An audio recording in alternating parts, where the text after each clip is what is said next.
एक शिष्य ने अपने गुरु से कहा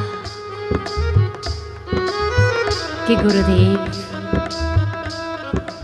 मेरे घर वाले मुझसे बड़ा प्रेम करते हैं और उसके कारण मैं संसार को नहीं छोड़ पाता हूं। मेरी पत्नी भी मुझसे बड़ा प्रेम करती है। ये जो शिष्य था ये हठ योग का अभ्यास करता था। तब उसके गुरु ने कहा, क्या मैं पोल खोल दूं इन परिवार वालों के प्रेम की, और तुझ में हिम्मत हो तो बोल। तब उसने कहा कि हाँ गुरु महाराज, खोल दीजिए। गुरु महाराज ने उसको एक बूटी दी और कहा कि तू बस इस बूटी को सूंघ लेना और युक्ति बता दी, और फिर तू देखना कि क्या होता है। ये शिष्य हठयोगी था, बैठा, अब चला है संसार को आजमाने के लिए। उसने बूटी को सूंघ ली। कुछ देर के बाद में उसका शरीर ऐसा हो गया जैसे प्राणहीन हो। थोड़ी देर बाद पत्नी आई तो देखा तो जिस मुद्रा में बैठे वैसे श्वास चल नहीं रही है। उसने शोर मचाना शुरू किया, रोना पीटना शुरू किया कि मेरे पतिदेव तो स्वर्ग सिधार गए, मर गए। आस पड़ोसी भी आ गए, दूसरे लोग भी आ गए। सबने कहा कि अब तो कुछ नहीं है, चलो शव को बाहर लेटा दें, अंतिम यात्रा की तैयारियां करें। अब हठयोगी था, जिस मुद्रा में बैठा था वैसे ही शरीर था।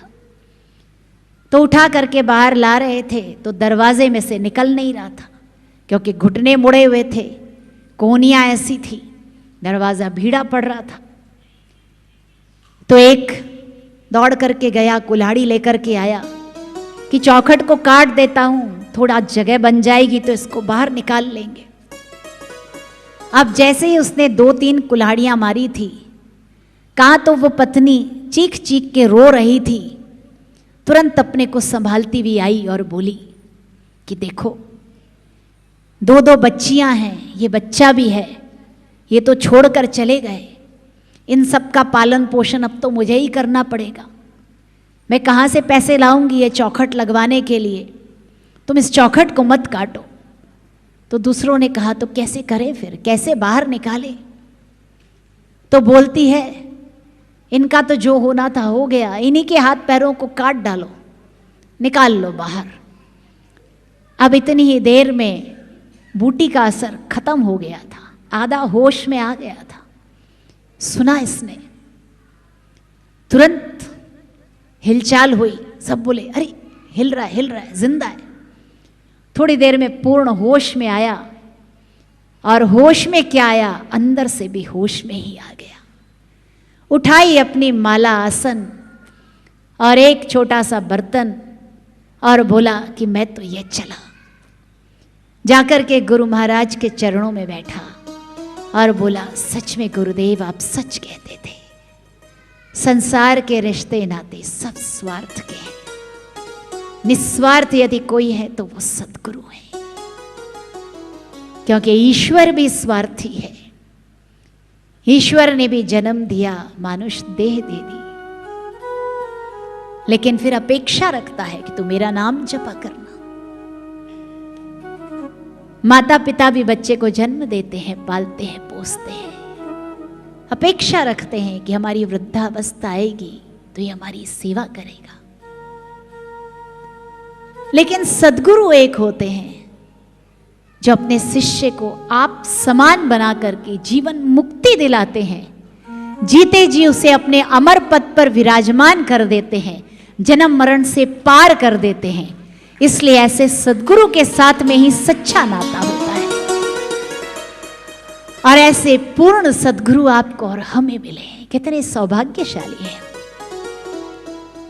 सद्गुरु ये नहीं सिखाते कि तुम अपने घर में व्यवहार ठीक से ना करो, बराबर समझाते हैं कि जो कर्तव्य है तुम्हारे बराबर से पालो, सबके साथ उचित व्यवहार करो, लेकिन अंदर अंदर ज्ञान की आंख को खोलते जाओ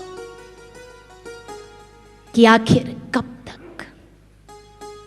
और यहां भी नहीं रुकते हैं, इतना भी समझा देते हैं कि हर कहीं से मोह की डोर को काटना आसान, लेकिन अंतिम डोर अपने शरीर के साथ जो मोह है उसको भी काटो कि तुम ये शरीर नहीं हो, तुम अजर अमर आत्मा हो, अपने आत्म स्वरूप में जगो। और फिर सद्गुरु उस पराकाष्ठा पे पहुंचा देते हैं शिष्य को कि शिष्य कह उठता है, नहीं मैं नहीं, तू नहीं, अन्य रहा। गुरु शाश्वत आप अनन्य रहा। गुरु सेवत ते नर धन्य यहाँ, तिनको नहीं दुख यहाँ नवा। और गुरु अपने शिष्य को अपने साथ एकाकार कर लेते हैं। इसलिए कहते हैं ना, दानियों में यदि महादानी कोई है तो वो सद्गुरु है। ऐसे सद्गुरु को कोटि कोटि वंदन, कोटि कोटि नमन, क्योंकि इससे ज्यादा हम कुछ भी नहीं दे सकते, इससे ज्यादा कुछ देने के योग्य नहीं है हम। और इसलिए सद्गुरु कहते हैं कि तुम अपने आप अपने ज्ञान की आंख को खोलो, अज्ञान को मिटाओ, अपने अंदर प्रकाश को जगाओ।